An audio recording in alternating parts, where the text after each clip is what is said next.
The water felt like 1,000 knives against her skin, each droplet a fresh wound as the current dragged her deeper into the darkness. Willow Blackwood had stopped fighting it now. The river would take her, as it had taken so many others from the village of Thornmere. Her lungs burned with the need for air, but she denied them. This was better than the life that awaited her above the surface, a life of scorn, of whispers behind cupped hands, of being the girl whose family had brought the curse upon them all. Her black dress billowed around her like ink in water, her pale skin luminous in the murky depths. Moonlight filtered through the water in fractured beams, and in those final moments, Willow found it beautiful. The world above had never shown her such beauty, only cruelty. As consciousness began to slip away, something cut through the water beside her, a shadow darker than the river itself. Strong arms encircled her waist, pulling her against a solid chest. The pressure of the water changed, rushing past her ears as they ascended. Willow wanted to protest, to push away whoever had decided to rob her of this final choice, but her limbs were leaden, her mind clouded. When they breached the surface, she gasped involuntarily, her body betraying her desire to end it all. The night air was crisp with autumn's bite. The banks of the river Blackmere shrouded in mist that curled like phantoms between ancient trees. "Breathe," commanded a voice that seemed to resonate from within her very bones. It was deep, older than the forest itself, with an accent she couldn't place. Something European, perhaps, but worn smooth by centuries. Willow coughed violently, river water spilling from her lips as she was carried to shore. Through water-blurred vision, she could make out only the broad shoulders of her rescuer, the pale gleam of skin against the darkness. "Let me die," she whispered, her voice raw. "You don't understand what awaits me there." "Death is not your path tonight," the voice replied, laying her gently on the mossy bank. "I have seen your suffering, Willow Blackwood."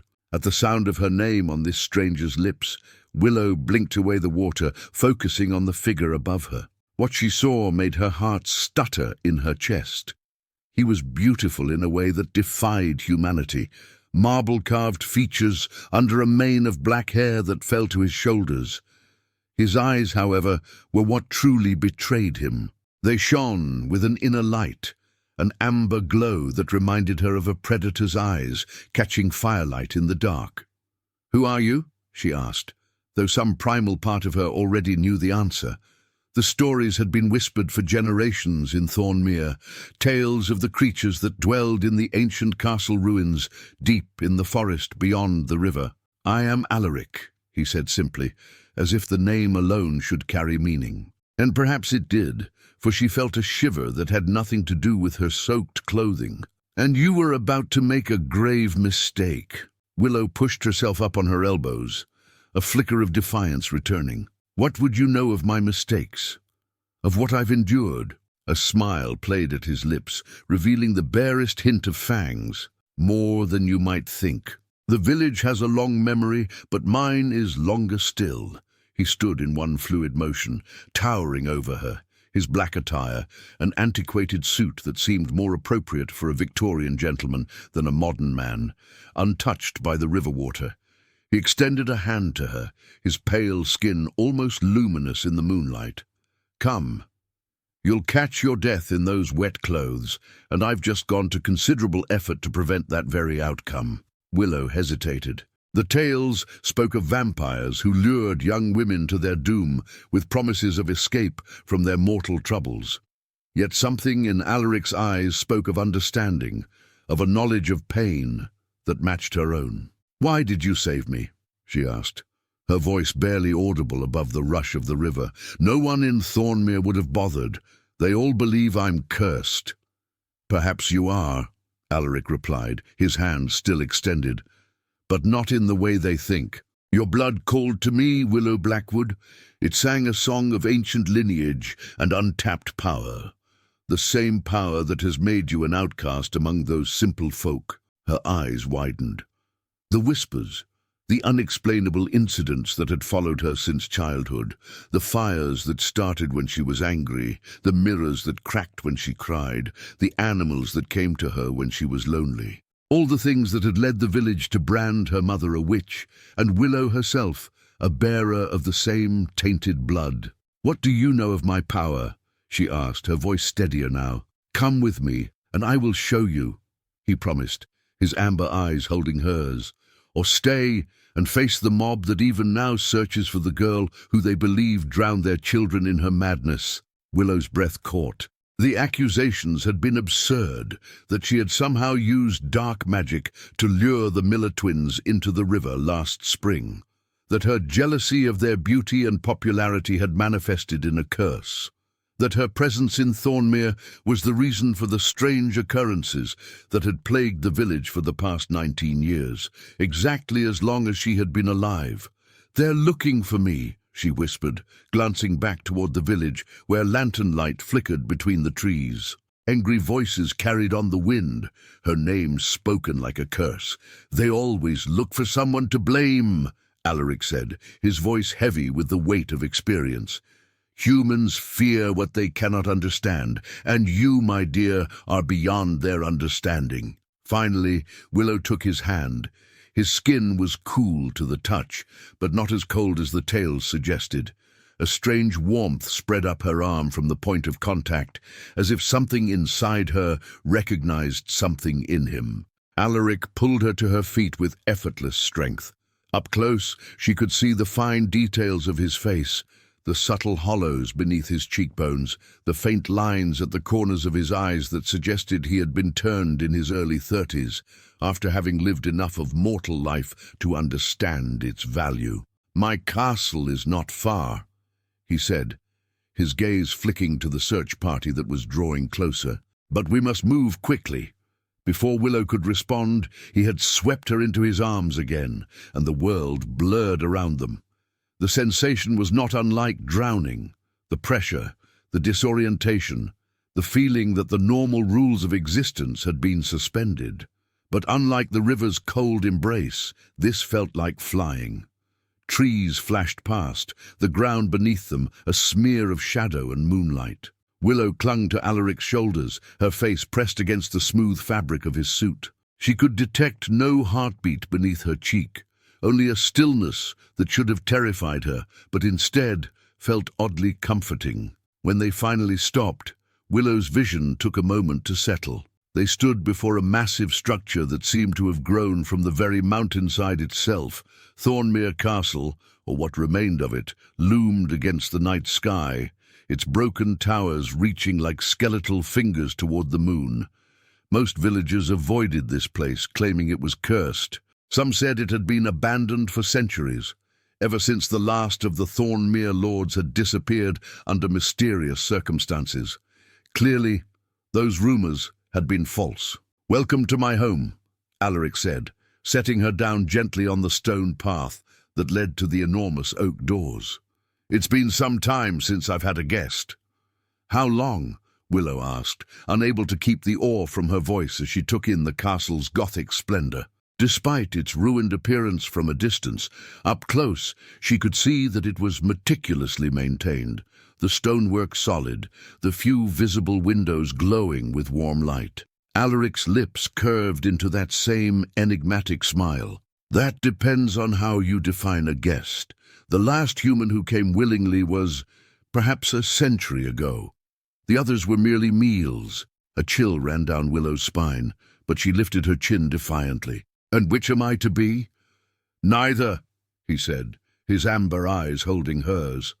"You, Willow Blackwood, are something else entirely.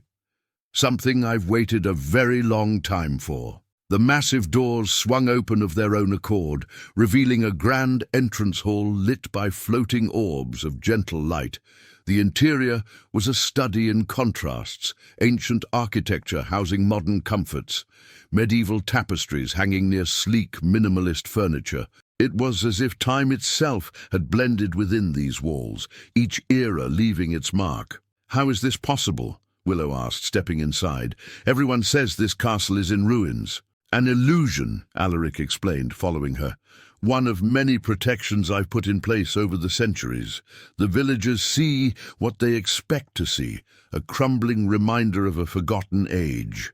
Only those I choose can perceive the truth. As they moved deeper into the castle, Willow became aware of other presences.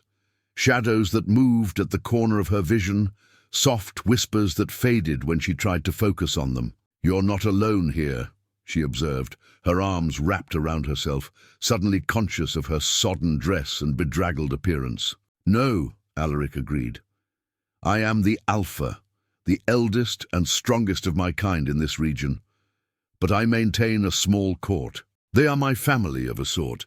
They will not harm you. They know you are under my protection." He led her to a grand staircase that spiraled upward, the banister carved with intricate scenes of hunts and battles from an age-long past.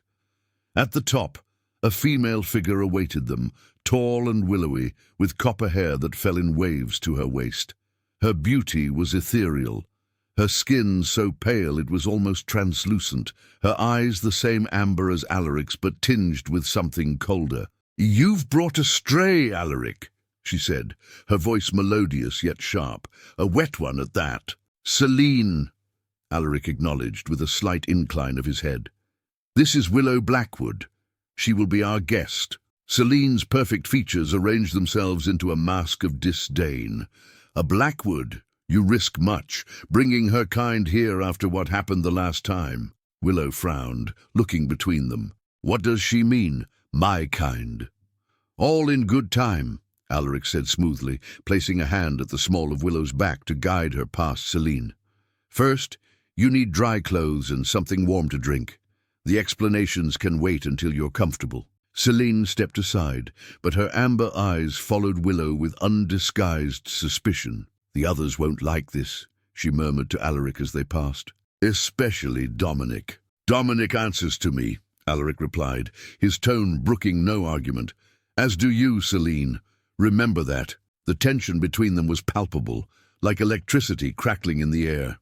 Willow had the distinct impression that she had stepped into a complex web of relationships and power dynamics that had been established long before her arrival. Alaric led her to a suite of rooms that might have belonged in a royal palace. A sitting area with plush velvet furniture, a bathroom with a clawfoot tub large enough to swim in, and a bedroom dominated by a four-poster bed draped in midnight blue silk. "These will be your quarters," he said, gesturing to a wardrobe that stood against one wall. "You'll find dry clothing inside. I'll have food brought up shortly." Willow turned to face him, suddenly overwhelmed by the surreality of her situation. An hour ago, she had been surrendering to the river's embrace, ready to end a life that had become unbearable. Now she stood in a vampire's castle, being offered sanctuary by a creature who should, by all accounts, want to drain her dry. "Why am I here, Alaric?" she asked directly. "What did Selene mean about my kind? And what happened the last time?" Alaric studied her for a long moment, as if weighing how much to reveal. Finally, he moved to a small table near the window and poured amber liquid from a crystal decanter into 2 glasses. "Your family has a connection to this castle that predates even my residence here," he began, offering her one of the glasses. "The Blackwoods were not always the pariahs of Thornmere. Once they were its protectors, keepers of the balance between the mortal world and what lies beyond." Willow accepted the drink cautiously, the warmth of the glass a stark contrast to the chill that had settled in her bones. "My mother never spoke of any of this. She only ever said that our family was different, that we needed to hide what made us special." "Your mother sought to protect you by keeping you ignorant," Alaric said, taking a sip from his own glass. "A decision I disagreed with, but could not challenge directly. The old accords between our kinds forbade interference." "Our kinds," Willow repeated, her mind racing. "What exactly are you saying?" Alaric's amber eyes seemed to glow more intensely in the dim light of the room. "You are not entirely human, Willow. The Blackwood bloodline carries the essence of the Fae, the old magic that once ruled these lands before humans multiplied and drove the elder races into hiding." The glass nearly slipped from Willow's fingers. Fae? Like fairies? A low chuckle escaped Alaric's lips. Not the diminutive winged creatures of children's tales. The true Fae were powerful beings of magic and cunning, as dangerous as they were beautiful. Your ancestor, a Fae princess named Eliora, fell in love with the mortal lord of Thornmere. Their union created a lineage of half-breeds who inherited aspects of both worlds. Willow's legs felt suddenly weak. She sank onto the edge of the bed, the revelation too enormous to process standing. The drowning girl who called to me tonight, Alaric continued, his voice softening, was not just any village outcast. She was the last of an ancient bloodline, her power untapped, her heritage forgotten. The river would never have claimed you, Willow. Your Fae blood would have eventually asserted itself, transforming you in ways the villagers would have found even more terrifying than your childhood oddities. "And you?" she asked, finally taking a sip of the drink. Brandy, rich and warming. "What do vampires have to do with the Fae?" Alaric moved to the window, gazing out at the forest that surrounded the castle. "We have been allies at times, enemies at others. My kind, the true vampires, not the mindless turned ones, share a common ancestry with the Fae. We diverged long ago, choosing different paths of power, but we recognize each other across the divides of time and species." He turned back to her, his expression grave. "The last Blackwood who came to this castle was your grandmother, Evelyn. She sought our help when humans began to suspect what she was. We offered sanctuary, but there were complications. Not all vampires approved of sheltering a half-fae, particularly one as powerful as Evelyn.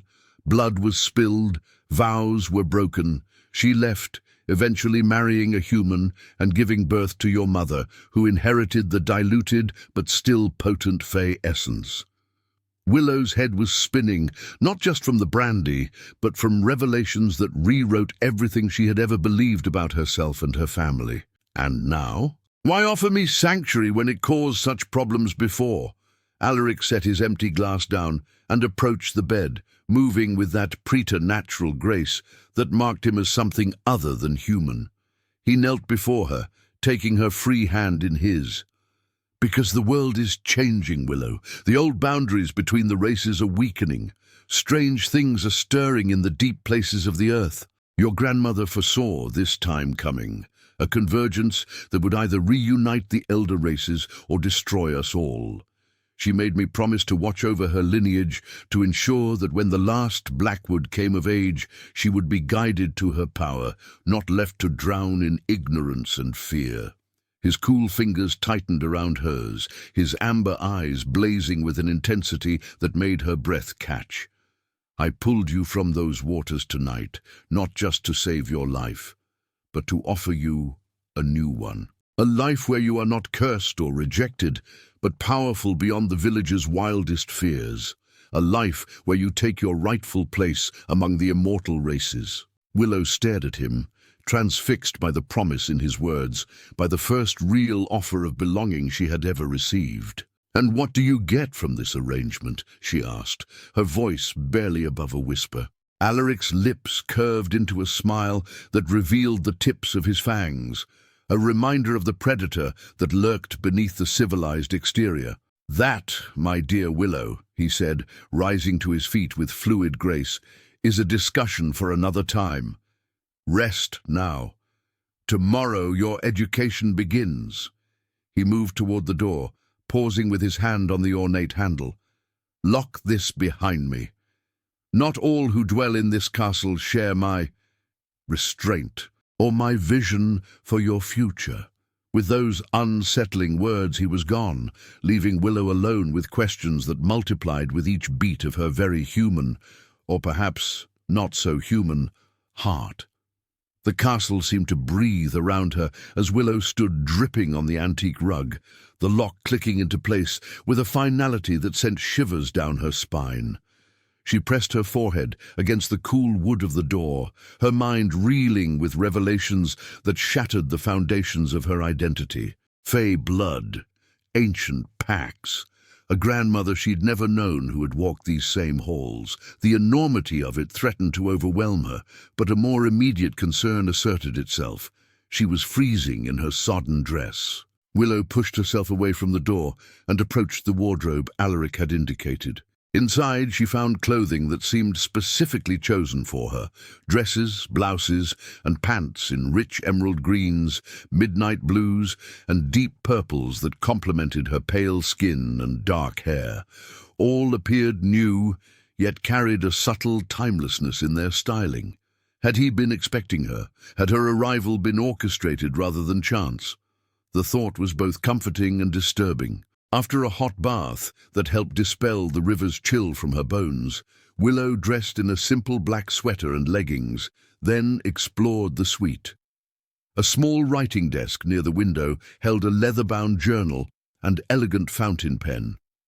Curious, she opened it to find blank pages, except for a single line written in an elegant flowing script on the first page. Record what you learn here. Memory is the first magic you must master. Her fingertips traced the words, feeling a strange resonance in them. She took the pen and hesitated over the blank space beneath, suddenly desperate to capture the night's events before they took on the quality of a fever dream. Before she could begin, however, a soft knock at the door interrupted her thoughts. "Who is it?" she called, instinctively backing away from the door. "Your dinner, miss," came a soft, lilting voice, neither Alaric nor the cold Celine. Willow approached cautiously. "Alaric told me to lock the door." A light laugh filtered through the wood. "And wise advice it was. But you must eat. I promise I mean no harm. Lord Alaric would have my head, quite literally, if I so much as frightened you." Something in the voice, its genuine warmth perhaps, made Willow believe the speaker. She unlocked the door and opened it to reveal a young woman with delicate features and eyes of such a dark brown they appeared almost black. Unlike the other immortals Willow had seen, this girl retained a flush of color in her cheeks. "You're not a vampire," Willow blurted out. The girl smiled, revealing normal human teeth as she balanced a silver tray laden with food. "Not entirely, no. May I come in? This is getting rather heavy." Willow stepped back, allowing her entry. The girl moved to the small table by the window and set down the tray, which contained a bowl of steaming soup, warm bread, sliced fruit, cheese, and a pot of tea. "I'm Eliza," she said with a small curtsy that seemed both practiced and slightly ironic. "I serve Lord Alaric and his court. I'm what they call a familiar, human, but connected to their world." "You work for vampires willingly?" Willow asked, unable to keep the incredulity from her voice. Eliza smiled again, this time with a hint of sadness. "We all make our choices based on the options available to us. The village wasn't kind to me either." She gestured to a birthmark that covered the left side of her neck, disappearing beneath her collar. "They called me witch-marked, said my mother must have consorted with devils." Willow felt a surge of understanding. "In Thornmere they said I was cursed, that I caused the Miller twins to drown." "I know," Eliza said, pouring tea into a delicate porcelain cup. "News travels quickly between the castle and village, though the villagers don't realize how closely they're observed." She handed the cup to Willow, who accepted it gratefully, the warmth seeping into her still cold fingers. "How much do you know about me? About why I'm here?" Willow asked, taking a tentative sip. Eliza's expression turned guarded. "I know you're important, that Lord Alaric has waited for someone like you for a very long time.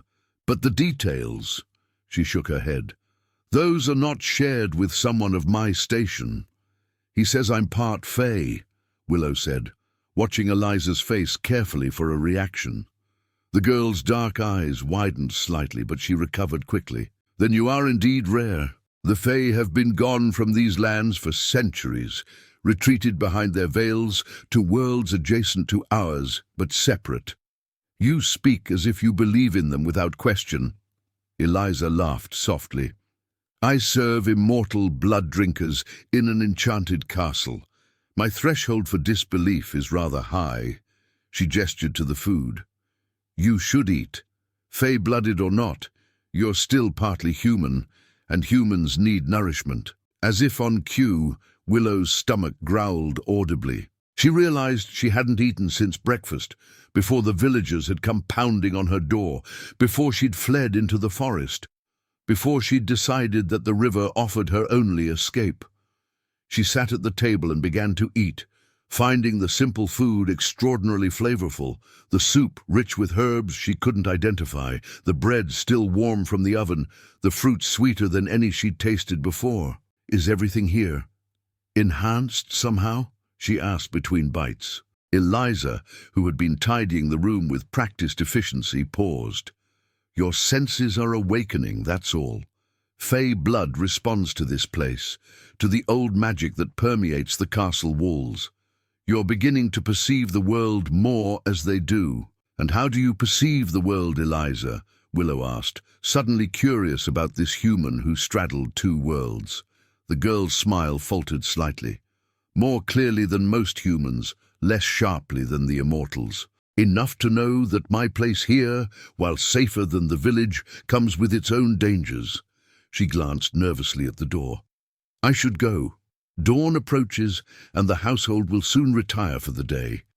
Will I see you tomorrow? I'll bring your breakfast, Eliza promised, moving toward the door. And perhaps, if Lord Alaric permits, I can show you more of the castle.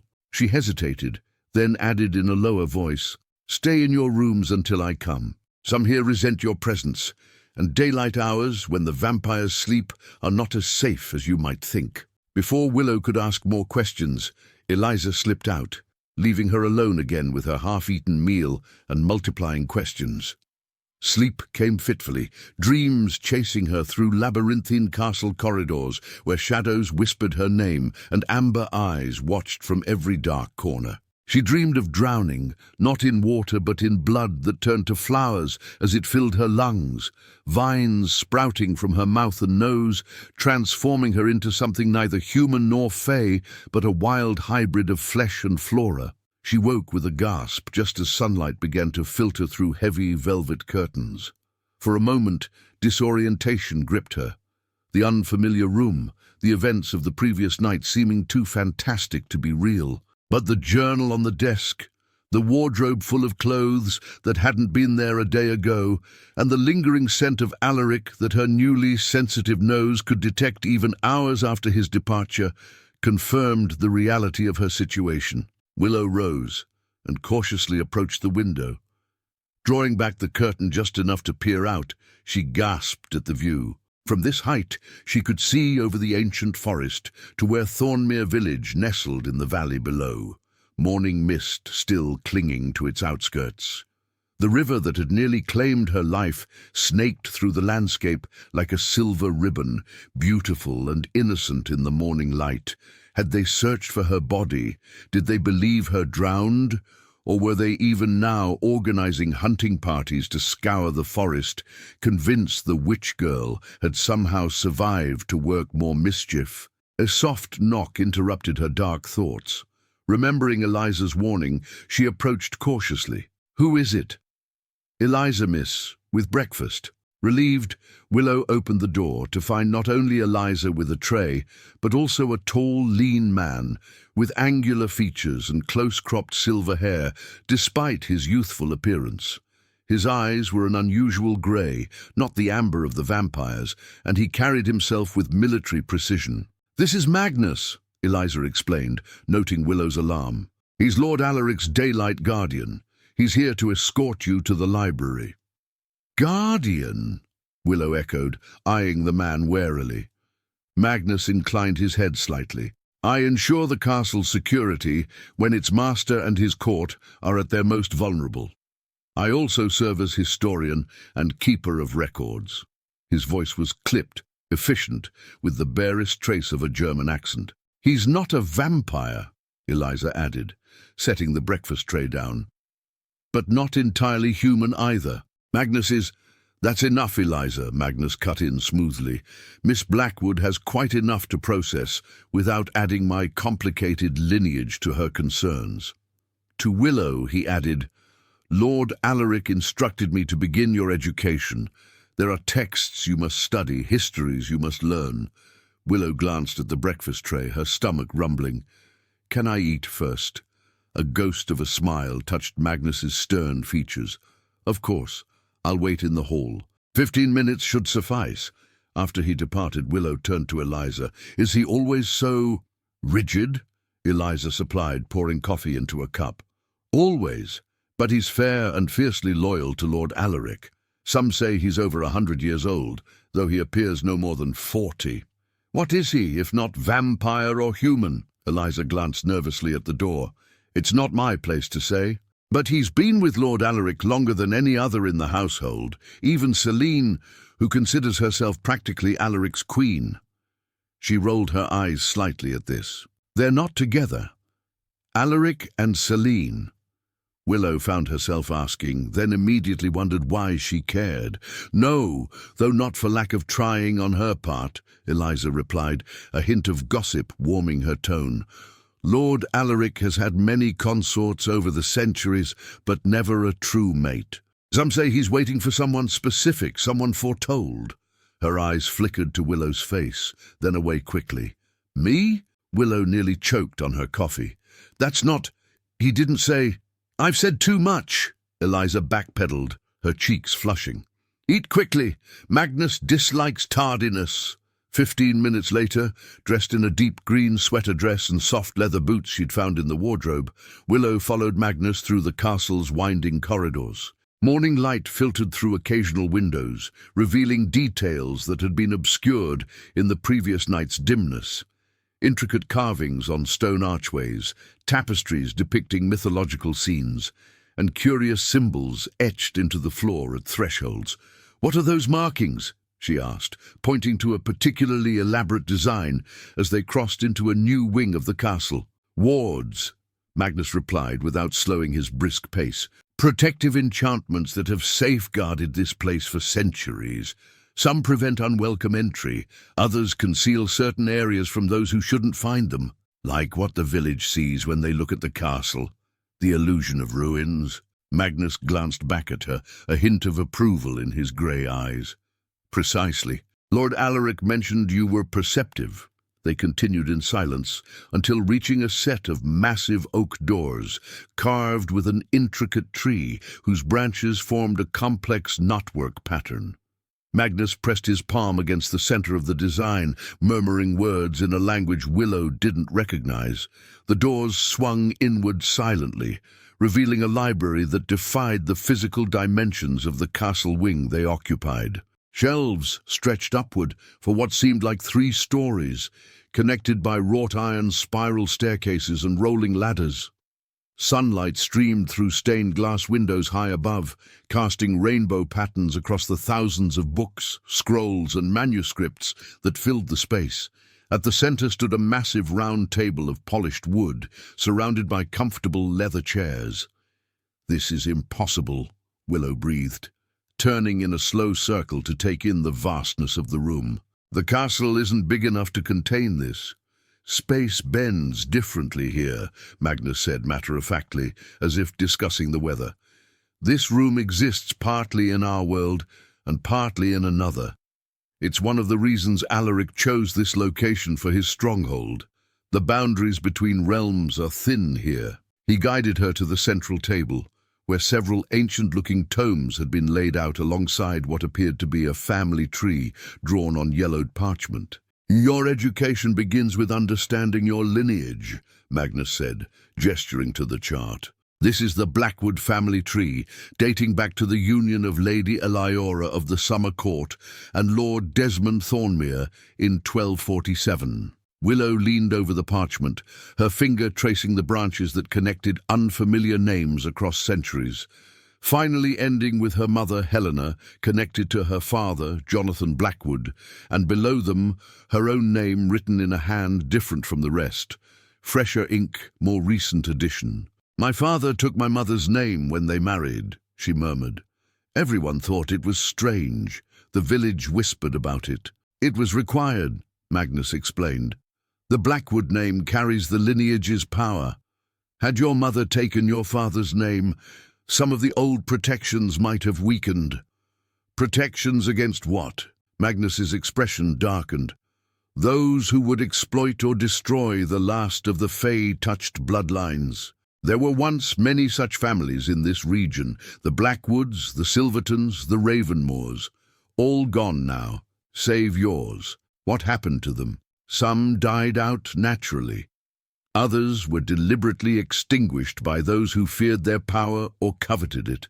Magnus's finger tapped a specific point on the family tree, where one branch abruptly ended. Your mother had a sister. Did you know that? Willow shook her head, stunned. My mother never mentioned any family besides my grandmother, who died before I was born. Rosalind Blackwood, Magnus said softly. She vanished 23 years ago, just before your mother fled Thornmere. Many believe she was taken by the Collectors. The Collectors, Willow repeated, the name sending an inexplicable chill down her spine. Magnus straightened, his expression grim. An organization that has existed in various forms for centuries, humans who hunt the supernatural, not to destroy it, but to harness its power. They collect specimens, study them, experiment on them. In recent decades, they've operated under the guise of scientific research foundations, pharmaceutical companies, even government agencies. Willow sank into one of the chairs, her legs suddenly weak. And they collected my aunt? We believe so. Around that time, they became particularly interested in Fae-human hybrids, whose abilities manifested differently from pure Fae. Their blood contained unique properties, healing capabilities, extended lifespans, resistance to certain diseases. He paused, choosing his next words carefully. Your mother fled with your father when she discovered she was carrying you. Alaric helped arrange their escape, provided new identities, a place far from Thornmere where they could raise you in safety. But we came back, Willow said, memories shifting into new configurations with this revelatory context. When I was 12, after my father died, Magnus nodded solemnly. Your mother believed the danger had passed, or perhaps she had no choice. Financial necessity, family property that reverted to her. We don't know for certain. Alaric only became aware of your return 3 years ago, when reports of unusual occurrences in Thornmere reached us. By then, your mother was ill, and direct intervention would have been complicated. Willow's mind raced, connecting dots that had never aligned before. Her mother's insistence that Willow hide her specialness, the strange herbal teas she'd made Willow drink every morning for health, her reluctance to let Willow wander beyond the village boundaries. She hadn't been controlling, she'd been terrified. What happens now? Willow asked, looking up at Magnus. What does Alaric want from me? Before Magnus could answer, the library doors burst open. A young man with tousled auburn hair strode in, his movements carrying that same inhuman grace as Alaric's, though more impetuous. His amber eyes fixed on Willow with undisguised hostility. So this is the half-breed Alaric's risking everything for, he said, his voice carrying both aristocratic refinement and contempt.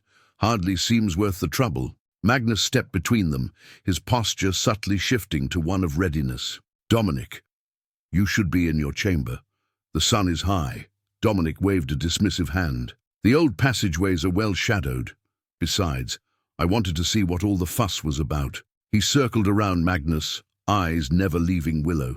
The last Blackwood. Do you even know what you are? What you can do?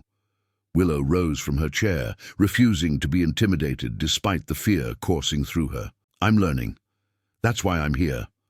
A sardonic laugh escaped Dominic's lips. You're here because Alaric is obsessed with prophecies and portents. Because he believes the Fae will return and offer us protection when the humans finally discover our existence en masse. He moved closer, his movement so swift Willow barely saw him cross the distance.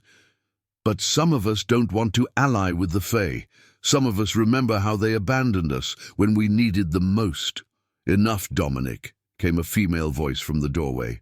Selina glided into the library, her copper hair now twisted into an intricate updo, her pale beauty even more striking in daylight. Like Dominic, she showed no discomfort, despite the sun streaming through the windows. "You overstep, and you play the dutiful lieutenant while plotting your own agenda," Dominic shot back, though he did step away from Willow. "We all know you're as opposed to this human-fae hybrid experiment as I am." "My concerns are not your concerns," Selena replied coldly. To Willow, she added, "You should return to your room. The library is off limits without Alaric's direct permission." Magnus stiffened. "Lord Alaric instructed me to begin her education immediately." "His orders supersede yours, Selene." A dangerous smile curved Selene's lips. "Do they? How interesting that he didn't share those orders with me, his second in command." Tension crackled in the air between them. Willow sensed currents of old rivalries and power struggles flowing beneath the surface of this exchange. "Perhaps," came a new voice, deep and resonant with authority, "because I expected my instructions to be followed without question." Alaric stood in the doorway, his tall figure silhouetted against the light from the corridor. Despite the hour, he appeared completely at ease, no sign of the weakness sunlight supposedly inflicted on his kind. The atmosphere in the room shifted instantly. Both Selene and Dominic lowered their gazes, a reflexive submission to their alpha that seemed ingrained at a primal level. "Alaric," Selene recovered first, her voice honeyed. "We were concerned for the human's safety, wandering the castle without proper protection." "Indeed," Alaric's tone made it clear he didn't believe her for a moment. "And your concern manifested as direct contradiction of my orders." He entered the library fully, moving to Willow's side with that liquid grace that still took her breath away. Up close, in daylight, she could see details she'd missed the night before. The fine lines at the corners of his eyes that hinted at the age at which he'd been turned, a small scar at his temple that even immortality hadn't erased completely, the subtle variations of color in his amber irises. "Are you well, Willow?" he asked, his voice softening as he addressed her. She nodded, strangely comforted by his presence despite knowing what he was. "Magnus was explaining my family history." "Good." Alaric's gaze swept over the materials on the table, then back to Selene and Dominic. "Both of you, return to your chambers. We'll discuss your disregard for protocol this evening." Dominic opened his mouth as if to protest, but a look from Alaric silenced him. The younger vampire departed with a final glare at Willow. Selene lingered, her perfect features arranged in an expression of contrition that didn't reach her eyes. "I only sought to protect your interests, Alaric," she said softly. "My interests are not served by undermining my authority or frightening our guest," he replied, his tone leaving no room for argument. "Go." When they were alone, save for Magnus, who had retreated to a respectful distance, Alaric turned back to Willow. "I apologize for the reception you've received from certain members of my household. Change comes difficult to immortals who have lived by the same rules for centuries." "Why are you awake during the day?" Willow asked bluntly. "I thought vampires couldn't tolerate sunlight." A smile touched Alaric's lips. "Many can't. The younger ones, the turned ones, burn in direct sunlight. But the oldest of us, those born vampire rather than made, have developed certain adaptations. Sunlight weakens us, yes, but it doesn't destroy us as legend would have it." He gestured to the family tree spread across the table. "I see Magnus has begun with your lineage. Good. Understanding where you come from is key to understanding what you might become." "He mentioned the collectors," Willow said, watching Alaric's expression darken at the name. "He said they took my aunt, that my mother fled to protect me from them." "Yes," Alaric confirmed, his voice tight. "They've been a plague upon the supernatural communities for generations, always evolving their methods, always hunting for advantages they can weaponize. Are they still active? Still looking for people like me?" Alaric's hesitation told her everything before he even spoke. "They never stopped, Willow, and with the recent advances in genetic research, their interest in hybrid bloodlines has only intensified." A cold weight settled in Willow's stomach. "So I'm not safe, even here." "You're safer here than anywhere else," Alaric said firmly. The castle's wards are ancient and powerful, designed specifically to conceal those with fey blood from detection. And you have my protection." He paused, then added, "But your safety isn't the only reason I brought you here." "Then what do you want from me?" Willow asked, the question that had been burning inside her since she'd first awakened in this strange new reality.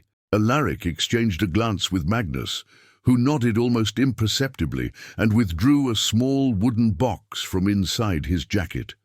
He placed it on the table and opened it, revealing what appeared to be a simple silver pendant in the shape of a crescent moon, suspended on a delicate chain. "This belonged to your grandmother," Alaric said, lifting the necklace. "It's not merely jewelry, but a key to awakening the dormant fey abilities in your blood." Willow stared at the pendant, which seemed to shimmer with an inner light as it caught the sun streaming through the windows. "What abilities?" "That depends on which aspect of the fey manifests most strongly in you," Alaric explained. "Some Blackwoods could communicate with plants, coaxing them to grow or wither at will. Others could influence emotions or see glimpses of possible futures. A few, the rarest, could manipulate the elements themselves." He held the pendant toward her. "Once you put this on, the process begins. Your fey nature will start to assert itself, pushing against the human limitations that have contained it. It will be uncomfortable at times, possibly even painful, but necessary if you're to survive what's coming." "And what is coming?" Willow asked, not reaching for the necklace yet. Alaric's amber eyes held hers, ancient and knowing, and she realized with a chill afraid, though not of her. "War," he said simply. "A war between the hidden and the mundane, between those who would protect the old magics and those who would exploit them. The collectors are merely the first wave. Behind them stand forces that would reshape the world, stripping it of mystery and wonder to fuel their machines of progress." He took her hand gently, placing the pendant in her palm and closing her fingers around it. The metal felt warm against her skin, almost alive. "I need you, Willow Blackwood, to help me prevent that future. I need you to become what your bloodline has always meant you to be, a bridge between worlds, a keeper of ancient pacts." His fingers lingered on hers, that strange warmth spreading up her arm again, as it had the night before when he'd first taken her hand by the river. "And if I refuse?" she asked, though even as the words left her lips she knew she couldn't turn back now. "Then the last light of the Fae in this realm will flicker out," Alaric said softly, "and the darkness that follows will consume us all, human, vampire, and whatever creatures remain in the shadows of this world." Willow stared down at the pendant in her hand, feeling its weight, not just the physical mass of silver, but the weight of history, of expectation, of destiny. The crescent moon seemed to pulse gently against her palm, calling to something deep inside her that had always known she was different, had always yearned to understand why. She lifted the chain, the pendant swinging gently before her eyes. One choice, to embrace a heritage she'd never known existed, to trust a vampire with secrets older than the nation itself, to step fully into a world of magic and danger that might very well destroy her. "If I put this on," she said, her voice steadier than she felt, "what happens next?" The smile that curved Alaric's lips held both triumph and something that might have been tenderness. "Next, Willow Blackwood, you begin to bloom." With trembling fingers, Willow fastened the silver crescent around her neck. For a moment nothing happened, then the pendant warmed against her skin, pulsing like a second heartbeat. A tingling sensation spread from her throat, down her arms to her fingertips. The library's colors intensified, books glowing with faint auras, dust motes shimmering like stars in the beams of sunlight. "I can see," she whispered, unable to find words for the transformation in her perception. The world had gained layers, depths previously invisible. Alaric watched her intently. "Your eyes," he said softly. "They're changing." Magnus produced a small mirror from a desk drawer. Willow gasped at her reflection. Her ordinarily dark brown eyes now shimmered with flecks of gold, like amber catching sunlight. "This is just the beginning," Alaric explained. The pendant doesn't create power. It unlocks what already exists within you, your grandmother's final gift. A sudden wave of dizziness swept over her. Willow clutched the edge of the table, knees buckling. Alaric caught her before she could fall, his strong arms steadying her. "The initial awakening can be overwhelming," he said. "Your body is adapting to energies it has suppressed your entire life." "I feel strange," she murmured. "Like I'm both heavier and lighter simultaneously." "We should return you to your chambers," Magnus suggested. "Allow the changes to progress in privacy." Alaric nodded, still supporting her. "I'll take her. Prepare the grimoire for this evening's instruction." As they left the library, Willow could walk, but barely. The castle corridors seemed to breathe around her, walls pulsing with ancient energies she now perceived. Paintings watched her pass, their subjects' eyes following with more than artistic illusion. "Everything's alive," she whispered. "You're sensing the residual magic that saturates this place," Alaric explained. "Centuries of supernatural presence leave impressions." They reached her chambers, and Alaric helped her to the bed. As her fingers brushed his, a spark jumped between them, visible in the air, a tiny flash of blue light. "What was that?" she gasped. Alaric's expression was unreadable. "Your awakening power recognizing mine. The Fae and vampires share certain energetic signatures." He stepped back, creating distance between them. "Rest. The process will continue throughout the day.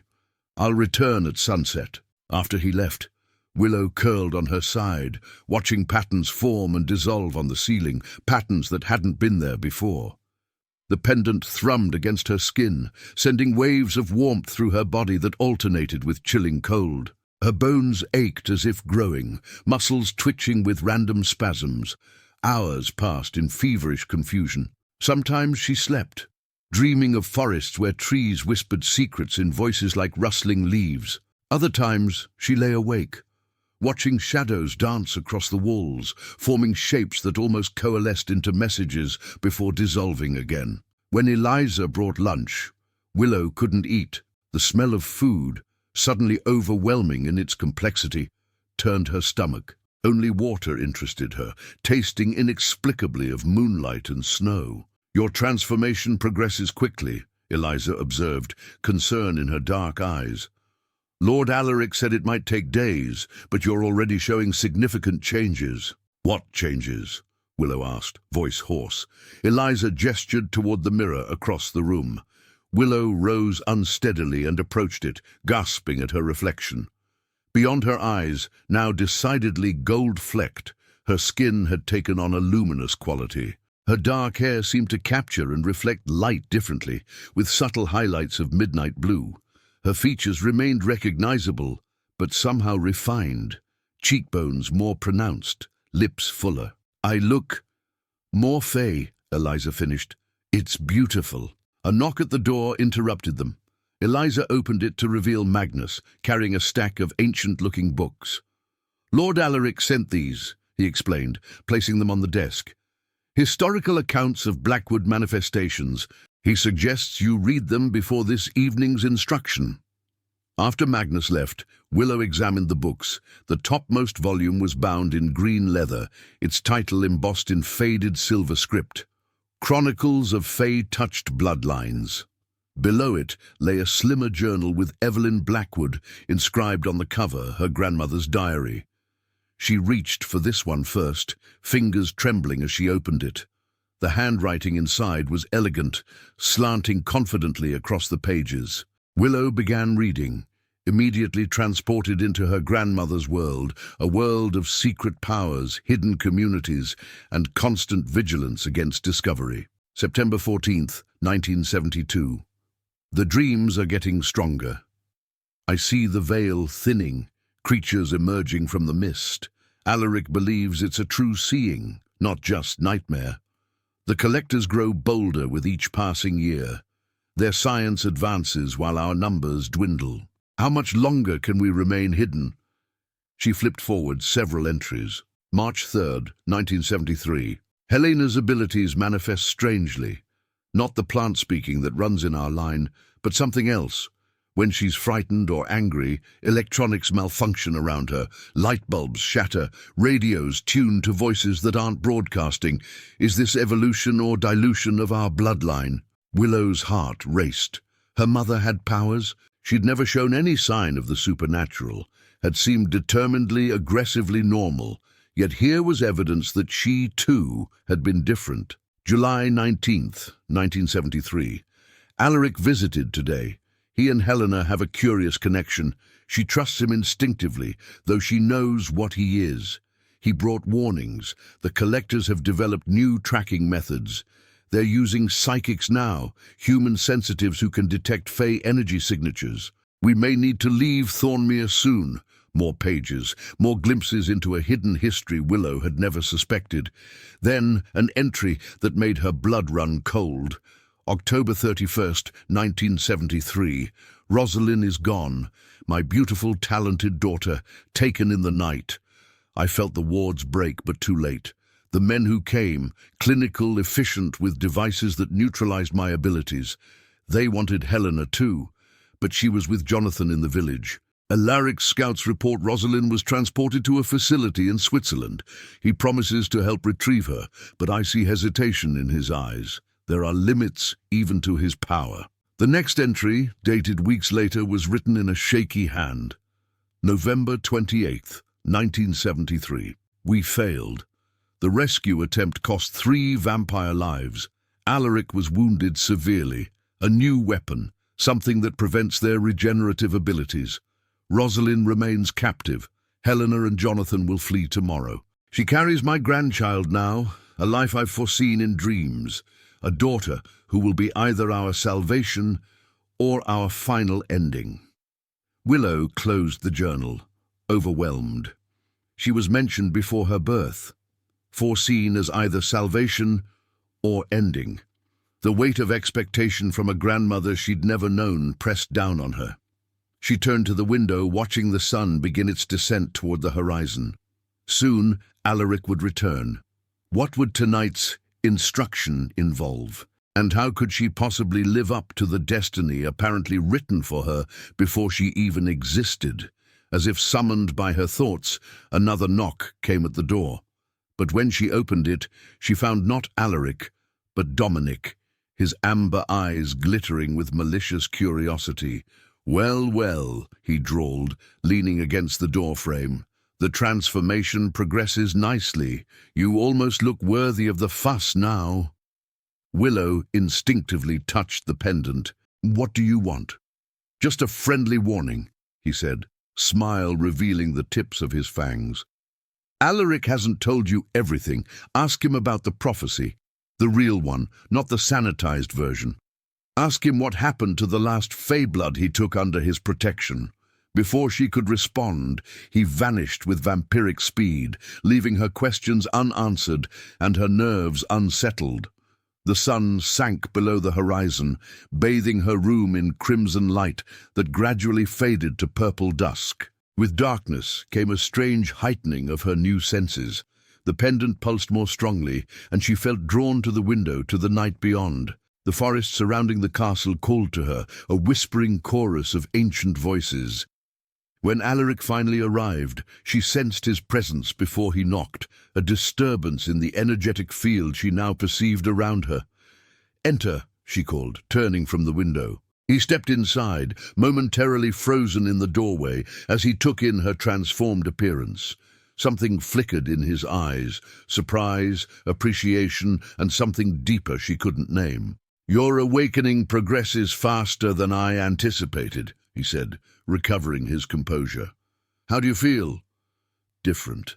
Connected to things I can't even name." She hesitated, then added, "I read my grandmother's journal." Alaric's expression tightened almost imperceptibly.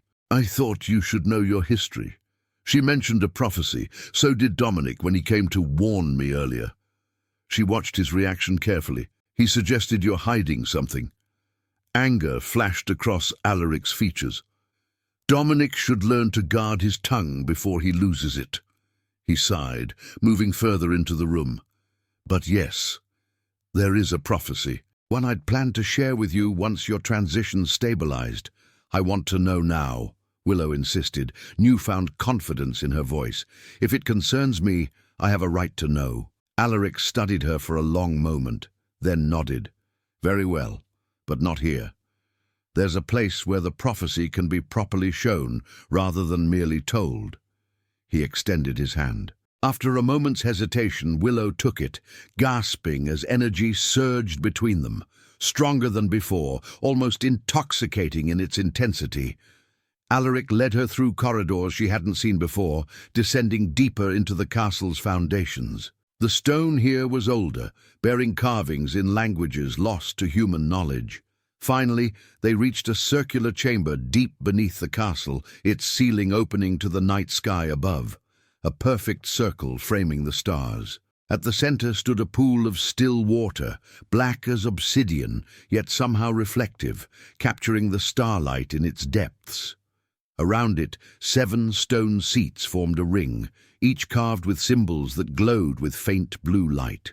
The scrying chamber, Alaric explained, created when the boundaries between realms were more permeable. Here, the veil between worlds is thin enough to glimpse what lies beyond, or what may come to pass. He guided her to the pool's edge. The prophecy was revealed here over 4 centuries ago, when the last pure-blooded Fae visited these lands before their final retreat. Alaric knelt beside the pool, gesturing for Willow to do the same. "Touch the water with me. Your blood will recognize the magic." Together they placed their hands on the water's surface. It should have felt wet, but instead, Willow's fingers met resistance like cool silk. The pendant at her throat flared with sudden heat, and the pool's surface began to glow, misty images forming within its depths. A woman's voice, ancient and musical, spoke from everywhere and nowhere. "When the veil grows thinnest, and the eldest courts divide, a child of mixed inheritance shall turn the tide. Born of starlight and shadow, of mortal and fey, she alone can mend what was sundered that day. Blood of her blood must be freely given, to heal the breach between the worlds long riven. But beware the choice that lies at the end, for to save one realm, the other she must rend." The voice faded, but the images continued. Visions of battles between beings of light and creatures of darkness, of humans with machines hunting through forests, of a great gate between worlds closing, while hands reached desperately through the narrowing gap. Then the water cleared, returning to its obsidian stillness. "You believe I'm this child of mixed inheritance," Willow said, voice barely above a whisper. "I know you are," Alaric replied. "Your bloodline, your abilities, your very birth was foretold. 'Blood of her blood must be freely given,'" she quoted. "What does that mean?" Alaric hesitated. "We aren't certain. Prophecies are notoriously cryptic. It could mean sacrifice or donation or something else entirely." "And the choice? To save one realm by destroying another?" Her voice rose with distress. "I don't want that responsibility." "Which is precisely why it must be yours," came Celine's voice from the chamber entrance. She stood watching them, her copper hair loose around her shoulders, her expression unreadable. Those who crave power should never wield it. Alaric rose smoothly, positioning himself between Celine and Willow. "This is a private instruction, Celine." "Is it?" she challenged, stepping forward. "Or are you once again making decisions that affect us all without consultation? The girl should hear all perspectives, not just yours." "What perspective would that be?" Willow asked, standing beside Alaric. Celine's amber eyes fixed on her. "That Alaric's interpretation of the prophecy is colored by his own desires. That he sees you as salvation when you might actually be our destruction." "Enough," Alaric commanded, power resonating in his voice. But Selene pressed on. "Ask him about Evelyn's other granddaughter. Ask him why he really brought you here." Willow's head snapped toward Alaric. "What is she talking about?" "The journal only mentioned my mother and Aunt Rosalind." Before Alaric could answer, the castle shuddered around them, a deep groaning sound like a wounded beast. Dust rained from the ceiling, and the water in the scrying pool rippled violently. "The wards!" Alaric breathed, eyes widening with alarm. "They're under attack." Magnus burst into the chamber, his normally composed demeanor shattered. "They've found us," he gasped. "The collectors, dozens of them, with new technology. The outer defenses are failing." Alaric grabbed Willow's shoulders. "Stay here. This chamber has its own protections. Selene, guard her with your life." Without waiting for a response, he and Magnus rushed from the room. Left alone with Selene, Willow felt fear surge through her. "What's happening?" "What I warned him would happen," Selene replied grimly. "By bringing you here, by accelerating your awakening, he's created an energy signature the collectors couldn't miss. You're broadcasting your presence to anyone with the right equipment to detect it." Another tremor shook the castle, stronger this time. Screams echoed from distant corridors. "We need to help them," Willow insisted, moving toward the door. Selene blocked her path. "You'd only be a liability. Your powers are unstable, untrained. I can't just hide while people die because of me." "You can and you will," Selene hissed. "Unless..." Her expression shifted, calculation replacing hostility. "Unless what?" "Unless you're ready to learn what Alaric wouldn't tell you, about your cousin, about why he really needs you." Selene stepped closer, lowering her voice despite the chaos erupting throughout the castle. "You're not the first Blackwood he's tried to use to fulfill the prophecy." The castle shook again. Dust and small stones rained down from the open ceiling. In the distance, Willow heard what sounded like gunfire, followed by inhuman screams. "Tell me," Willow demanded. "Tell me everything." Selene's smile was cold as winter moonlight. "Rosalind Blackwood didn't just disappear. She had a daughter while in captivity, a half-fey child raised by the collectors as a weapon against her own kind. Your cousin, the previous candidate for prophecy fulfillment." Willow's blood turned to ice. "What happened to her?" "Alaric found her 5 years ago, brought her here just as he brought you, awakened her powers." Selene's eyes gleamed with cruel satisfaction.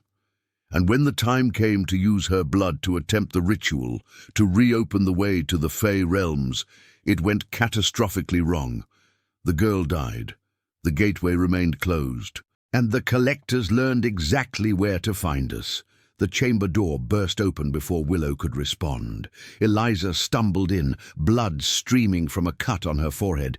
"They've breached the East Wing," she gasped. "Dominic is dead. Magnus is holding them at the Great Hall, but he can't last much longer. Lord Alaric sent me to move you both to the emergency escape tunnels." Selene cursed under her breath. "It's too late for that. If they've penetrated this far, the tunnels will be compromised." Another explosion rocked the castle, closer this time.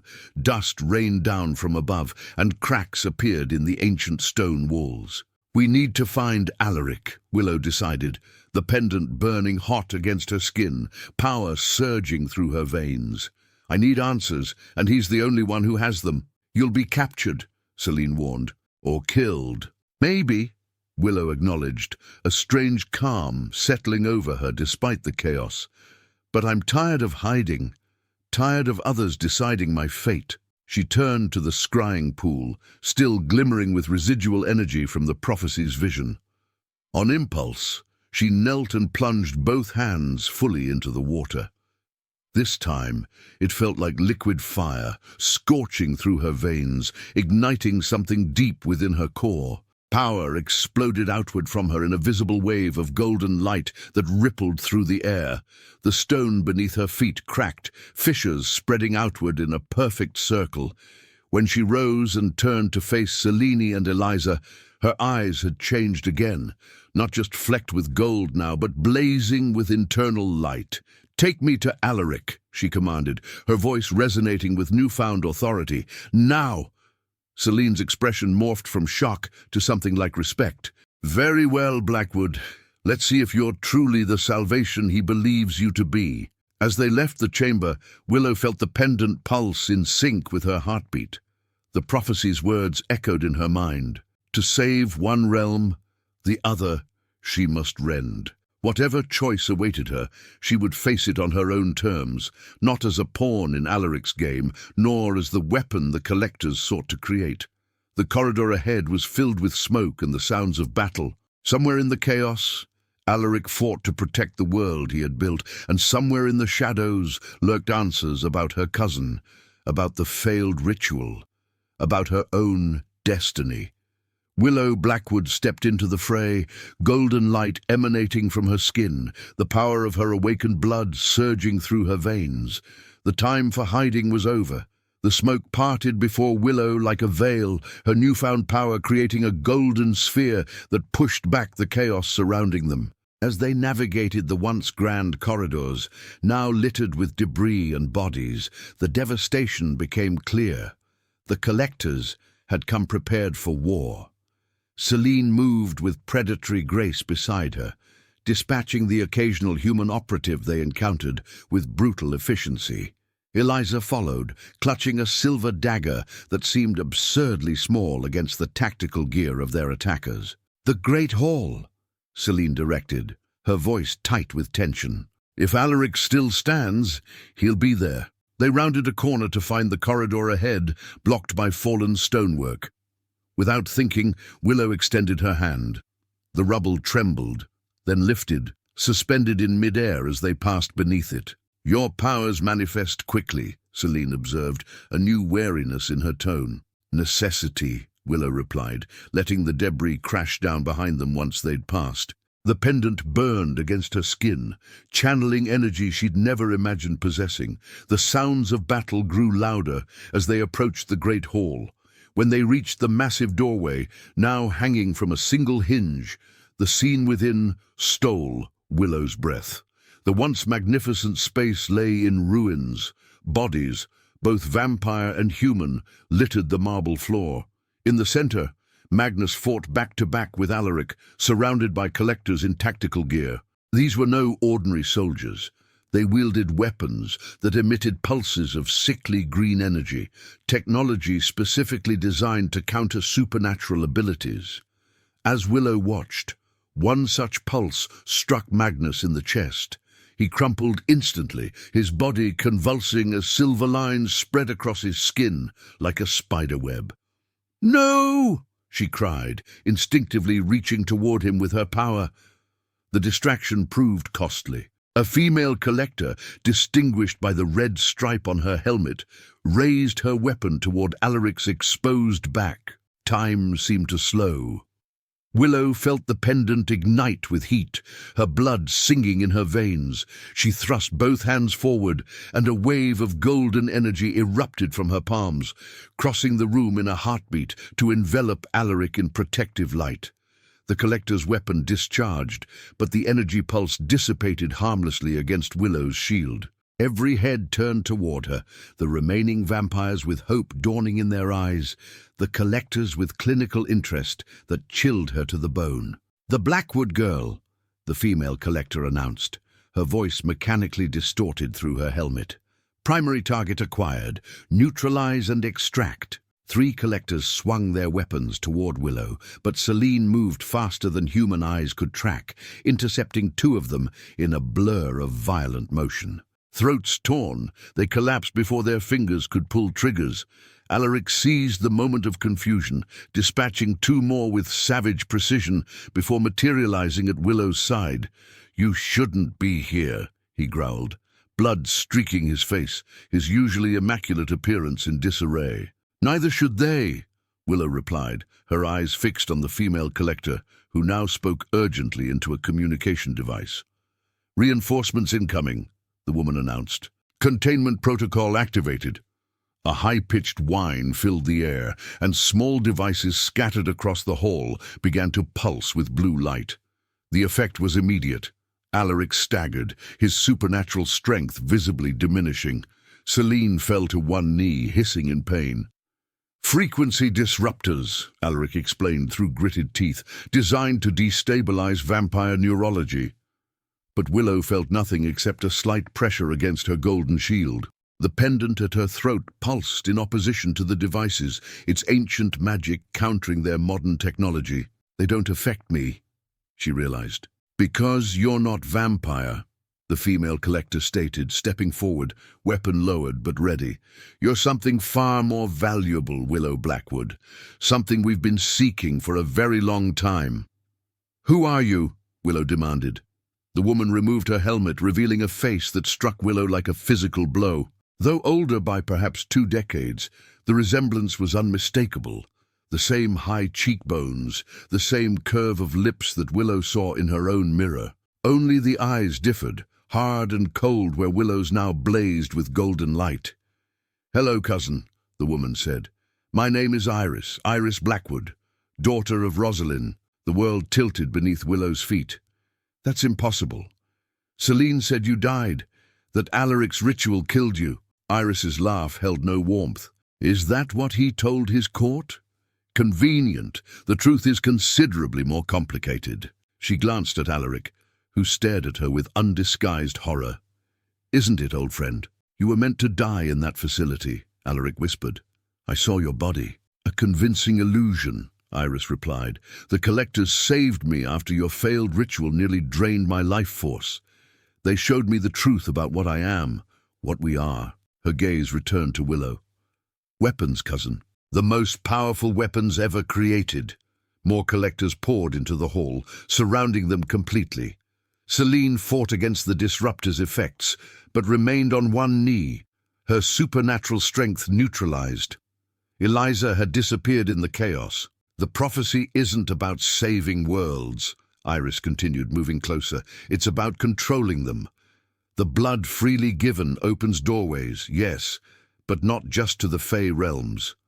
To all realms. Imagine the power, the resources, the knowledge available to whoever controls those gateways." "That's not what the prophecy means," Alaric argued, struggling to remain standing. "You've been manipulated, Iris, used by people who see only power where they should see balance. Says the vampire who's lived for centuries by feeding on humans," Iris countered. "Your kind has never cared for balance, only dominance and survival." Willow's mind raced, fragments of information falling into place. Her grandmother's journal, Celine's warnings, the prophecy's cryptic phrasing. "What happened 5 years ago?" she asked, looking between Alaric and Iris. "What ritual?" Alaric's expression darkened with shame. "I found Iris in a collector facility, rescued her, brought her here to awaken her abilities as I've done with you." "He needed my blood," Iris continued, her voice hardening. "Fey-human hybrid blood, specifically prepared through the awakening process. He intended to use it to open a gateway to the Fey realms, to beg their aid against the encroaching human threat." "The ritual required voluntary sacrifice," Alaric explained. "Blood freely given, as the prophecy stated." Iris agreed. "I agreed to a small blood donation," Iris corrected bitterly, "not to being drained nearly to death. When the gateway began to form, Alaric grew desperate. The Fey on the other side demanded more, always more, to restore the ancient passages." Willow turned to Alaric, horror dawning. "You were willing to sacrifice her life." "I was willing to sacrifice one to save millions," he replied, unflinching despite his weakened state. "The Fae promised protection for all supernatural beings if the gates were reopened, an end to hiding, to vulnerability. And you brought me here for the same purpose," Willow realized. "To try again." Guilt flashed across Alaric's features. "Initially, yes. But when I saw you in the river, choosing death over a life of persecution, something changed. I recognized in you something I'd forgotten in myself after centuries of existence. The will to choose your own fate." A tremor shook the castle, more violent than before. Dust and stone fragments rained down from the cracked ceiling. "Time's up," Iris announced. "The charges are set. This stronghold falls tonight." To Willow, she extended a hand. "Come with me, cousin. The collectors can help you understand your power, control it. Use it for humanity's benefit rather than vampire delusions." The pendant burned against Willow's skin, reacting to her turbulent emotions. Power coursed through her veins, seeking expression. "And if I refuse?" Iris's expression hardened. Then we take you anyway. One way or another, the Blackwood bloodline will serve its purpose. In that moment, Willow understood the true meaning of the prophecy's final warning. To save one realm, the other she must rend. The choice wasn't between human and supernatural worlds. It was between freedom and control, between being used as a key to power or forging her own path. The pendant flared with blinding light, and Willow felt a presence enter her mind, ancient, powerful, distinctly non-human, feminine. Granddaughter of my daughter's daughter. The voice whispered directly into her thoughts. The time of choosing is upon you. Somehow, Willow knew. This was Eliora, her Fey ancestor, reaching across realms through the blood they shared. The gateway stands ready, Eliora continued.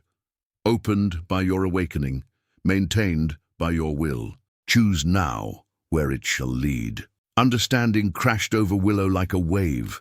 The ritual hadn't failed 5 years ago because Iris's blood was insufficient.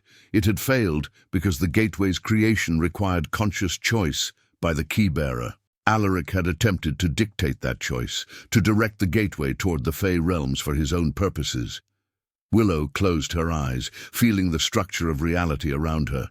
The thin places, the potential doorways between worlds. One such doorway existed here in this very hall, dormant but ready to be activated by her blood and will. I choose neither of you, she declared, opening her eyes to face both Alaric and Iris. Neither vampire ambition nor human control. She grasped the pendant, feeling its ancient power synchronize with her own. Blood welled from her palm, where its sharp edge cut into her flesh. Blood freely given by her choice alone.